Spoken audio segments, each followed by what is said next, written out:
법무법인 KB의 이성기 변호사입니다. 반갑습니다.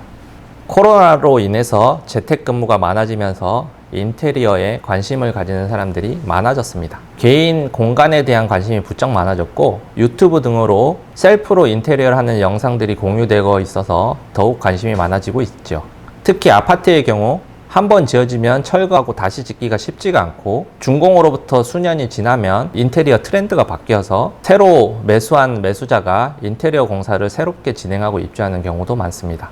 그런데 인테리어 공사는 상당한 비용이 들어가는데 다소 전문적인 분야인 만큼 인테리어 업자의 말만 믿고 진행하는 경우가 많아서 부실 공사로 인한 하자가 발생하거나 계약 내용과 다른 시공, 공사 지연, 공사 중단, 추가 비용을 요구하는 등 피해 유형이 상당합니다.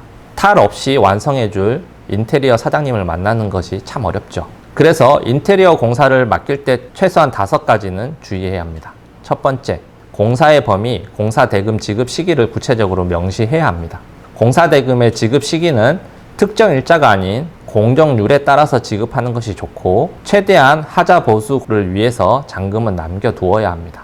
두 번째로, 공사 내역서를 세세히 기재하고 필요하다면 자재의 종류, 등급, 수량 등을 작성해 두는 것이 좋습니다.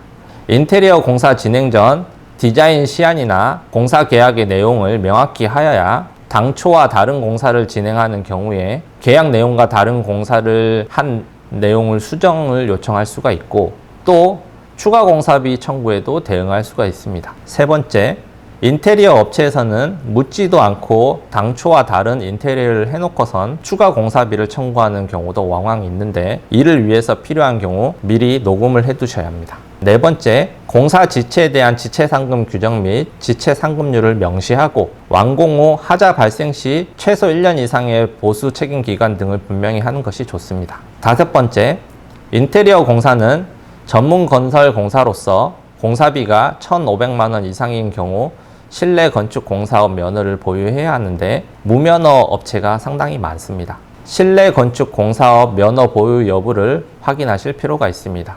만약 인테리어 공사 진행 중 인테리어 업체와 문제가 생기는 경우 망설이다가 골든타임을 놓치는 경우가 있으므로 신속하게 권리구제를 받을 수 있도록 건설 전문 변호사와 상담하셔서 미리 준비하시길 바라겠습니다.